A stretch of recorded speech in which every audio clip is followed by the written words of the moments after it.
Hello everyone, this side advocate Jitendra Yadav. Welcome to target for IQ.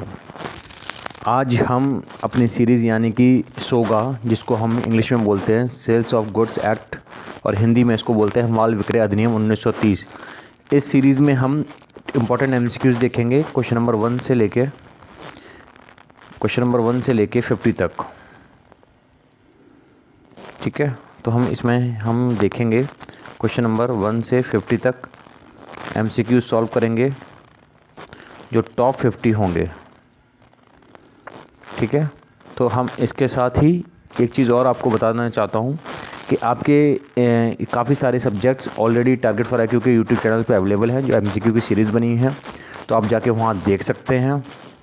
सारे videos आपको मिल जाएंगे MCQs के, जैसे TPA, evidence, CrPC, contract, torts, इनके आपके पास इनके अवेलेबल हैं, तो आप इनको देख सकते हैं। तो हम बिना कुछ देर के हुए हम शुरू करते हैं अपनी सीरीज़ यानी कि क्लास 1, जो कि पार्ट 2 में डिवाइड होगी। पार्ट 1 में क्वेश्चन नंबर 1 से 50 तक करेंगे, फिर पार्ट 2 में हम 51 से 100 तक करेंगे। टोटल 100 एमसीक्यूज़ आपके पास होंगे मोटे मोटे। तो ये बहुत छोटा एक्ट है, आपके 100 एमसीक्यूज़ में से सारे ही फंसने वाले हैं, तो आप इनको अच्छे से कीजिएगा।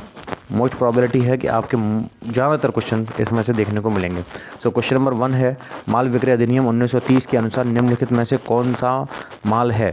तो ऑप्शन 1 है अनियोज्य दावा, ऑप्शन 2 है धन, ऑप्शन 3 है स्टॉक और शेयर, ऑप्शन 4 है उपरोक्त सभी, ऑप्शन 5 है इन उपरोक्त में से कोई नहीं। तो इसका राइट आंसर होगा ऑप्शन 3, स्टॉक्स और शेयर।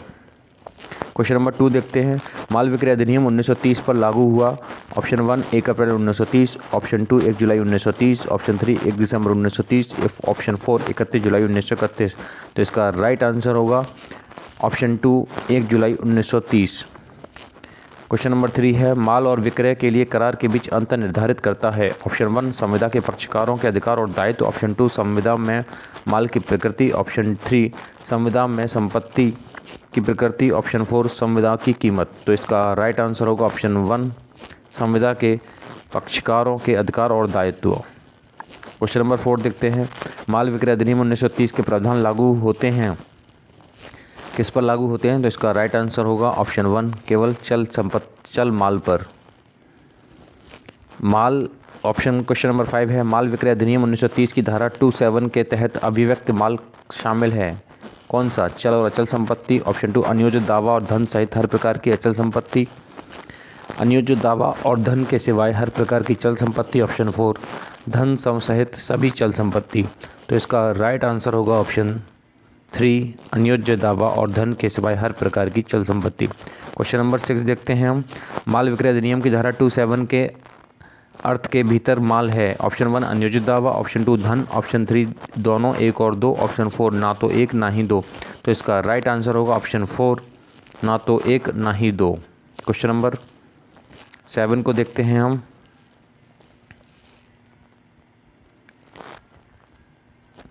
ई कॉमर्स पोर्टल के माध्यम से खरीदी गई लैपटॉप की खरीद से संबंधित कोई भी विवाद, यहाँ विवाद लिखा हुआ है, यहाँ विवाद होगा यानी कि विवाद, तो इसको देख लेना, ये टाइपिंग एरर है। विवाद नियंत्रित किया जाएगा, ऑप्शन 1 है सूचना प्रौद्योगिकी अधिनियम 2000, ऑप्शन 2 माल विक्रय अधिनियम 1930, ऑप्शन 4 उपभोक्ता संरक्षण अधिनियम 1986, ऑप्शन 4 ई कॉमर्स पोर्टल के उपयोग के नियम और शर्तें। तो इसका राइट आंसर होगा ऑप्शन 2 माल विक्रय अधिनियम 1930। क्वेश्चन नंबर 8 देखते हैं, माल विक्रय अधिनियम 1930 है। ऑप्शन 1 एक सारवान विधि, मौलिक विधि, ऑप्शन 2 विशेषण विधि, ऑप्शन 3 दोनों 1 और 2, ऑप्शन 4 ना तो 1 और 2। तो इसका राइट आंसर होगा ऑप्शन 1 एक सारवान विधि। क्वेश्चन नंबर 9 देखते हैं हम, माल विक्रय अधिनियम 1930 की धारा 211 के तहत संपत्ति का मतलब है। ऑप्शन 1 माल की सामान्य संपत्ति व माल की साधारण संपत्ति, ऑप्शन 2 केवल कोई विशेष संपत्ति, ऑप्शन 3 माल में व्यापारिक तत्व, ऑप्शन 4 माल में गुणवत्ता तत्व। तो इसका राइट आंसर होगा ऑप्शन 1 माल की सामान्य संपत्ति व माल की साधारण संपत्ति। क्वेश्चन नंबर 10 देखते हैं, विनिर्दिष्ट माल शब्द को माल विक्रय अधिनियम 1930 में परिभाषित किया गया है। तो इसका राइट आंसर देखते हैं हम। इसका राइट आंसर होगा ऑप्शन 2 धारा 14, धारा 214 में। क्वेश्चन नंबर 11 देखते हैं। माल विक्रय अधिनियम 1930 के तहत अभिवन पर रोक देने का अधिकार तब शुरू होता है जब माल पर ग्रहण अधिकार का अधिकार समाप्त हो जाता है। कथन है ऑप्शन 1 गलत, ऑप्शन 2 सही, ऑप्शन 3 आधा गलत और आधा सही, ऑप्शन 4 उपरोक्त में कोई नहीं। तो इसका राइट आंसर होगा ऑप्शन 2 सही। क्वेश्चन नंबर 12 देखते हैं हम। माल की बिक्री के लिए संविदा के समय का सार महत्वपूर्ण है। ऑप्शन 1 वक्तव्य बिल्कुल सही नहीं, वक्तव्य बिल्कुल नहीं। ऑप्शन 2 वक्तव्य पक्षकारों के बीच हुए समझौते से शासित होता है। ऑप्शन 3 वक्तव्य का निर्धारण समझौते की प्रकृति से किया जाएगा और पक्षकारों का आचरण। ऑप्शन 4 कानून की नज़र में यह वक्तव्य गलत है। तो इसका राइट आंसर को हम देखते हैं। इसका राइट आंसर होगा ऑप्शन 3 यानी कि वक्तव्य का निर्धारण समझौते की प्रकृति से किया जाएगा और पक्षकारों का आचरण। क्वेश्चन नंबर 13 देखते हैं। माल विक्रय अधिनियम 1930 की धारा 27 के अर्थ के भीतर निम्नलिखित में से कौन सा माल है? तो इसमें देखते हैं ऑप्शन 1 माल भूमि से जुड़ी हुई चीज़ें जो बिक्री से पहले विच्छेदित होने के लिए करार किया गया हो। ऑप्शन 2 भूमि का हिस्सा बनाने वाली चीज़ें बिक्री से पहले विच्छेदित होने के लिए करार किया गया। ऑप्शन 3 या तो 1 या 2। ऑप्शन 4 ना तो 1 ना ही 2। तो इसका राइट आंसर देखते हैं। इसका राइट आंसर होगा ऑप्शन 3 या तो 1 या 2। क्वेश्चन नंबर 14 देखते हैं। माल विक्रय अधिनियम 1930 की धारा 26 के तहत भावी माल से तात्पर्य है। ऑप्शन 1 ऐसी वस्तुएं जो अभी अस्तित्व में नहीं। ऑप्शन 2 अनिश्चित माल। ऑप्शन 3 अनिश्चित माल। ऑप्शन 4 विशिष्ट माल। तो इसका राइट आंसर होगा ऑप्शन 1 ऐसी वस्तुएं जो अभी अस्तित्व में नहीं हैं। क्वेश्चन नंबर 15 देखते हैं। भावी माल को माल विक्रय अधिनियम 1930 के तहत परिभाषित किया गया है। ऑप्शन 1 धारा 25, ऑप्शन 2 धारा 26, ऑप्शन 3 धारा 27, ऑप्शन 4 धारा 28। तो इसका राइट आंसर होगा ऑप्शन 2 धारा 26।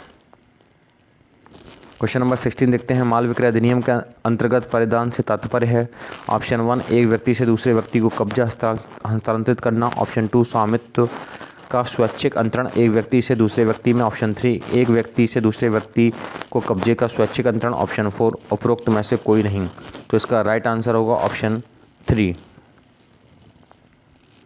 क्वेश्चन नंबर 17 देखते हैं। माल विक्रय अधिनियम 1930 के तहत चल संपत्ति में शामिल नहीं है। ऑप्शन 1 स्टॉक और शेयर। ऑप्शन 2 घास। ऑप्शन 3 धन। ऑप्शन 4 उगती फसलें।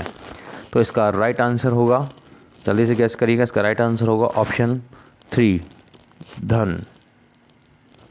क्वेश्चन नंबर 18 देखते हैं। निम्नलिखित में से कौन सा माल की परिभाषा में शामिल नहीं है? ऑप्शन 1 अनियोजित दावा। ऑप्शन 2 सभी चल संपत्ति। ऑप्शन 3 उगती फसलें। ऑप्शन 4 घास। तो इसका राइट आंसर होगा ऑप्शन 1 अनियोजित दावे। क्वेश्चन नंबर 19 देखते हैं। एक कंपनी के अनुच्छेदों को परिवर्तित किया जा सकता है। ऑप्शन 1 कंपनी के निदेशक द्वारा। ऑप्शन 2 कंपनी के अधिकारी द्वारा। ऑप्शन 3 एक साधारण संकल्प पारित करके शेयर धारक द्वारा। ऑप्शन 4 शेयर धारकों द्वारा एक विशेष संकल्प पारित करके। तो इसका राइट आंसर होगा ऑप्शन 4 शेयर धारकों द्वारा एक विशेष संकल्प पारित करके। क्वेश्चन नंबर 20 देखते हैं यानी कि 20वां। माल विक्रय अधिनियम के संदर्भ में निम्नलिखित चीज़ें हमें पढ़नी हैं, वो क्या हैं? ऑप्शन 1 एक कार्बन पेपर के निर्माण के उद्देश्य से बी को एक बॉयलर बेचता है। बॉयलर भारतीय बॉयलर अधिनियम की आवश्यकता को पूरा नहीं करता है। ऑप्शन और ये पॉइंट 2 दिया है। ए ने बी से नकली दांतों का एक सेट बनाने और प्रदान करने के लिए एक संविदा की। नकली दांत बी के मुंह में फिट नहीं बैठते। बी को सामान रद्द करके यानी सामान रद्द करने का उसका हक है। उपरोक्त में से क्या सही होगा? ऑप्शन 1 सत्य है और दूसरा झूठा है। ऑप्शन 1 पहला झूठा है लेकिन दूसरा सच है। ऑप्शन 3 दोनों 1 और 2 दोनों सत्य सही हैं। ऑप्शन 4 दोनों 1 और 2 झूठे हैं। तो इसका राइट आंसर होगा ऑप्शन 3 यानी कि दोनों 1 और 2 दोनों सत्य सही हैं। माल की बिक्री का सार निहित है किस में? ऑप्शन 1 विक्रेता से खरीदार द्वारा कब्जे का अधिग्रहण। ऑप्शन 2 विक्रेता से खरीदार द्वारा कब्जे का अधिग्रहण। ऑप्शन 3 विक्रेता से माल से संपत्ति का अंतरण। ऑप्शन 4 धन का भुगतान या कुछ वस्तुओं का आदान प्रदान। तो इसका राइट आंसर होगा ऑप्शन 3 विक्रेता से माल की समय संपत्ति का अंतरण। क्वेश्चन नंबर 22 देखते हैं। माल विक्रय अधिनियम की धारा 29 के अनुसार निम्नलिखित में से कौन सा कथन सही है? वाणिज्यिक अभिकर्ता का अर्थ है एक व्यापारिक प्रतिनिधि से। तो इसका राइट आंसर हम देखते हैं। इसका राइट आंसर होगा ऑप्शन 3, यानी कि माल बेचने के लिए ऐसे प्रतिनिधि प्राधिकरण के रूप में व्यवसाय के प्रथागत अनुक्रम में होना। क्वेश्चन नंबर 23 देखते हैं। माल विक्रय अधिनियम 1930 के अंतर्गत कीमत से क्या तात्पर्य है? ऑप्शन 1 धन के रूप में प्रतिफल। ऑप्शन 2 धन के रूप में प्रतिफल या इस तरह से। ऑप्शन 3 माल की बिक्री के लिए कोई कार्य या अनुपस्थिति। ऑप्शन 4 उपरोक्त सभी। तो इसका राइट आंसर होगा ऑप्शन 1 धन के रूप में प्रतिफल। क्वेश्चन नंबर 24 देखते हैं हम। माल की बिक्री के लिए एक संविदा में यह प्रावधान किया जाता है कि संपत्ति केवल पूरी कीमत के भुगतान पर खरीदार को प्रदत्त होगी। क्या यह विक्रय या विक्रय का करार होगा? तो ऑप्शन 1 है विक्रय। ऑप्शन 2 अनिश्चित। ऑप्शन 3 विक्रय के लिए करार। ऑप्शन 4 यदि पूरी कीमत का भुगतान नहीं किया जाता है तो यह विक्रय होगी। तो क्या होगा इसका राइट आंसर? इसका राइट आंसर होगा ऑप्शन 3 विक्रय के लिए करार होगा। जो ये विक्रय का करार क्या होगा? विक्रय के लिए करार होगा। क्वेश्चन नंबर 25 देखते हैं। किस मामले में यह अब निर्धारित किया गया था कि लॉटरी टिकट माल है और अन्योज्य दावा नहीं है? इस प्रकार की लॉटरी टिकटों की बिक्री माल की बिक्री है क्या? तो ये किस मामले में कहा गया? तो इसका राइट आंसर हम देखते हैं। इसका राइट आंसर होगा option 1 H Anraj versus Tamil Nadu सरकार। क्वेश्चन नंबर 26 को देखते हैं हम। माल विक्रय अधिनियम 1930 की धारा 9 के प्रावधान हैं। ऑप्शन 1 कीमत अनिश्चित करना। ऑप्शन 2 मूल्यांकन होने पर विक्रय का करार। ऑप्शन 3 शर्त और गारंटी। ऑप्शन 4 1 और 2। तो इसका राइट आंसर होगा ऑप्शन 1 कीमत अनिश्चित करना। क्वेश्चन नंबर 27 देखते हैं। माल विक्रय अधिनियम 1930 की धारा 9 के अंतर्गत निम्नलिखित में से कौन सा प्रावधान है? ऑप्शन 1 कीमत अनिश्चित करना। ऑप्शन 2 शर्तें और वारंटी। ऑप्शन 3 विक्रय के लिए करार। ऑप्शन 4 उपरोक्त सभी। तो इसका राइट आंसर होगा ऑप्शन 1 कीमत अनिश्चित करना। क्वेश्चन नंबर 28 देखते हैं। विनिर्दिष्ट माल की बिक्री के लिए एक संविदा में यदि संविदा के समय माल विक्रेता की जानकारी के बिना नष्ट हो गया है तो क्या होगा? ऑप्शन 1 संविदा खरीदार के लिए वैध है। ऑप्शन 2 संविदा खरीदार के विकल्प शून्य है। ऑप्शन 3 संविदा दोनों पक्षों के लिए शून्य है। ऑप्शन 4 संविदा अवैध हो गया। तो इसका राइट आंसर होगा ऑप्शन 3 संविदा दोनों पक्षकारों के लिए यानी दोनों पक्षों के लिए शून्य है। क्वेश्चन नंबर 29 देखते हैं।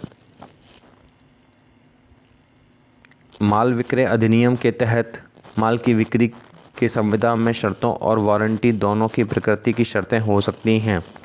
तो इसका राइट आंसर हम देखते हैं। इसका राइट आंसर होगा ऑप्शन 1 हाँ बिक्री में के संविदा में ऐसी शर्तें हो सकती हैं जो शर्तों या वारंटी दोनों की प्रकृति में हों।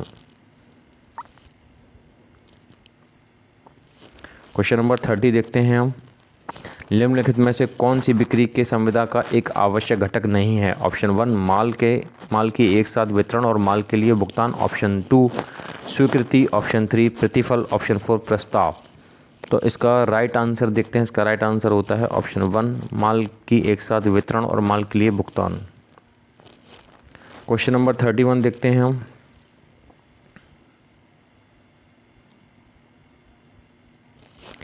जब विनिर्दिष्ट माल जो माल विक्रय अधिनियम के तहत संविदा के विषय हैं संविदा बनाने से पहले नष्ट हो गए हैं तो संविदा वैकल्पिक वस्तुओं के विरुद्ध लागू किया जा सकता है क्योंकि माल की बिक्री का संविदा अन्यथा वैध है। तो इसका राइट आंसर हम देखते हैं। इसका राइट आंसर क्या होगा? इसका राइट आंसर होगा ऑप्शन 1 नहीं विशिष्ट वस्तुओं की बिक्री का संविदा को लागू नहीं किया जा सकता क्योंकि संविदा के समय विक्रेता की जानकारी के बिना माल पहले ही नष्ट हो चुका है और फिर विक्रय अधिनियम की धारा 7 के अनुसार विक्रय की संविदा स्वयं शून्य हो गई है। क्वेश्चन नंबर 32 देखते हैं हम। माल अधिनियम की बिक्री के प्रयोजनों के लिए जो निम्नलिखित में से माल की परिभाषा के भीतर शामिल नहीं है वह क्या है? ऑप्शन 1 एक टेबल फैन, ऑप्शन 2 उगती फसलें, ऑप्शन 3 अनियोज्य दावा और इसका ऑप्शन 4 देखते हैं शेयर। तो इसका राइट आंसर देखते हैं। इसका राइट आंसर होगा ऑप्शन 3 अनियोज्य दावा।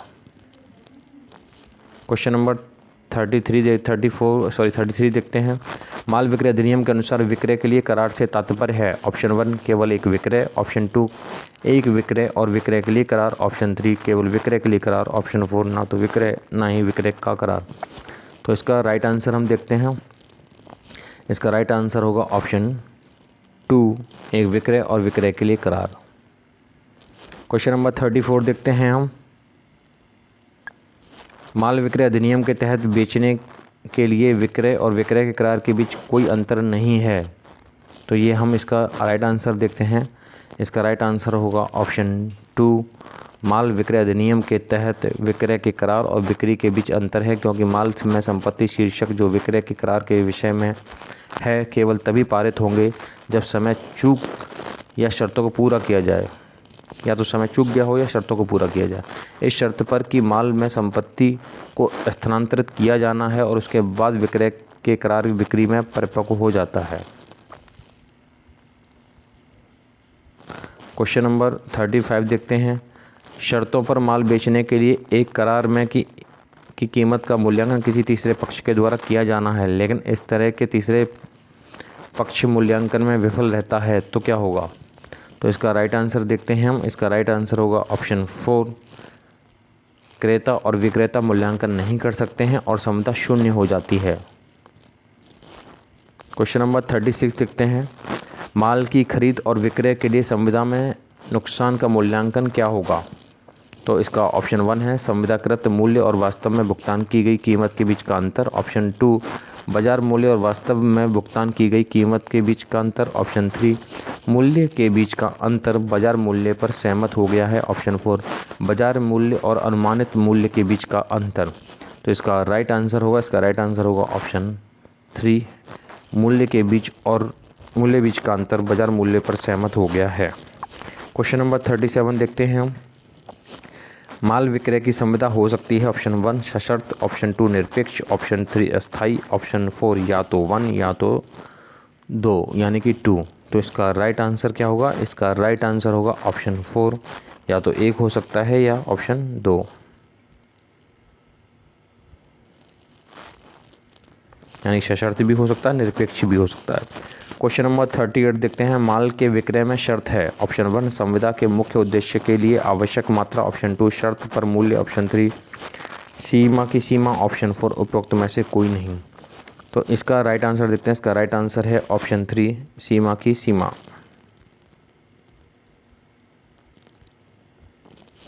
क्वेश्चन नंबर 39 देखते हैं। विक्रेता से खरीदार को हित अंतरित करने के लिए निम्नलिखित तत्व में से कौन सा आवश्यक नहीं है? तो इसका राइट आंसर देखते हैं हम। इसका राइट आंसर होगा ऑप्शन 1 इनमें से कोई भी नहीं, यानी कि मूल्य का भुगतान भी नहीं होगा, ऑप्शन 2 परिधान के समय का निर्धारण भी नहीं होगा, ऑप्शन 4 माल की भौतिकी सुवृद्धि की नहीं, यानी ऑप्शन 3 इसका सही है। इनमें से कोई भी ऑप्शन नहीं है। क्वेश्चन नंबर 40 देखते हैं। ए बी से एक घोड़ा खरीदा, यानी ए ने बी से एक घोड़ा खरीदा। ए दौड़ में घोड़े का प्रवेश करना चाहता था। पता चला घोड़ा लंगड़ा होने के कारण दौड़ करने में सक्षम नहीं था, लेकिन ए ने बी को उसकी मंशा की जानकारी नहीं दी और इसलिए बी घोड़े के दोषों के लिए जिम्मेदार नहीं होगा। तो इसमें से राइट आंसर क्या होगा? ऑप्शन 1 क्रेता सावधान का सिद्धांत लागू होगा, क्रेता सावधान सिद्धांत लागू नहीं होगा, ऑप्शन 3 क्रेता सावधान का सिद्धांत लागू हो सकता है, ऑप्शन 4 उपरोक्त में से कोई भी नहीं। तो क्या होगा इसका राइट आंसर होगा ऑप्शन 1 क्रेता सावधान का सिद्धांत लागू होगा।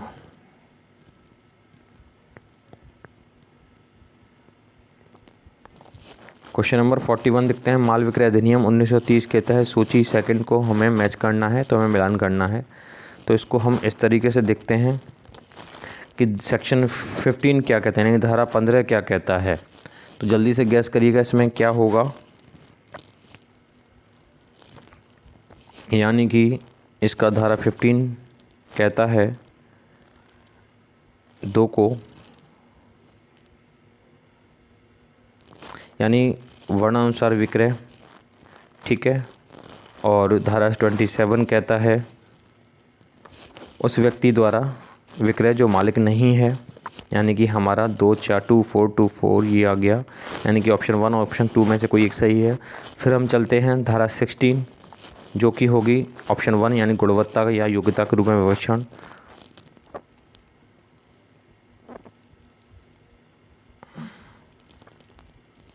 और ऑप्शन 4 है यानी कि 3 शर्त और वारंटी। तो इसका राइट आंसर होगा ऑप्शन 1।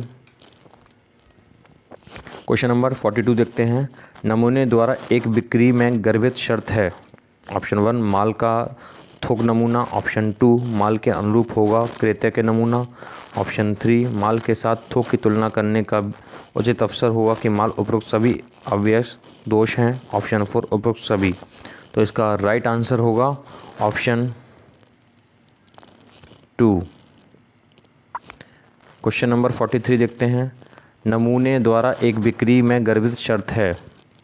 तो इसका राइट आंसर देखते हैं। इसका राइट आंसर होगा ऑप्शन 2 माल के अनुरूप होगा क्रेता के नमूने।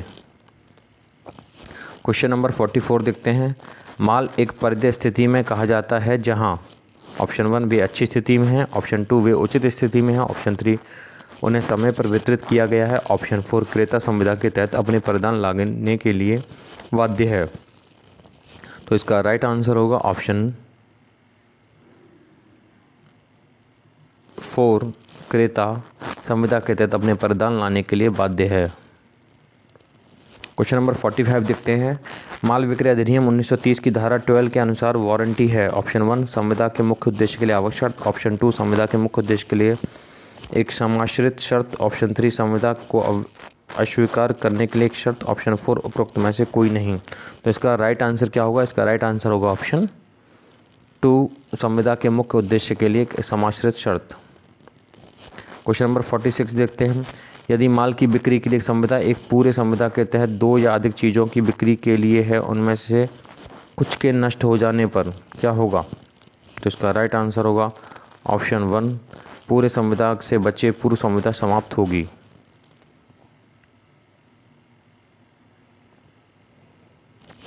क्वेश्चन नंबर 47 देखते हैं। निम्नलिखित में से कौन सा कथन सही नहीं है? तो इसमें देखते हैं क्या इसका कथन कौन सा सही नहीं होगा। ऑप्शन 1 बिक्री के संविदा में शर्तें और वारंटी आवश्यक शर्तें हैं, बिल्कुल सही है। ऑप्शन 2 वारंटी के रूप में एक शर्त को शर्त नहीं माना जाता, यह गलत है। तो इसका राइट आंसर क्या होगा? ऑप्शन 2 वारंटी के रूप में एक शर्त को शर्त नहीं माना जाता, यह सही नहीं है। क्वेश्चन नंबर 48 देखते हैं। एक विक्रेता अंडरगारमेंट्स बेचता है जो क्रेता के लिए त्वचा रोग का कारण बनता है, विक्रेता का दायित्व होगा।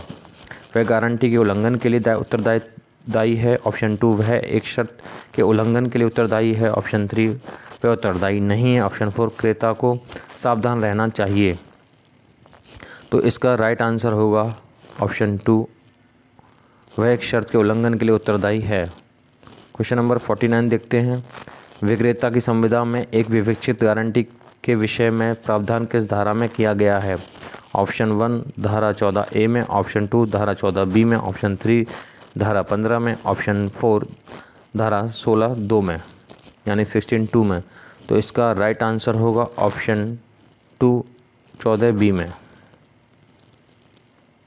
क्वेश्चन नंबर हम 50 देखते हैं।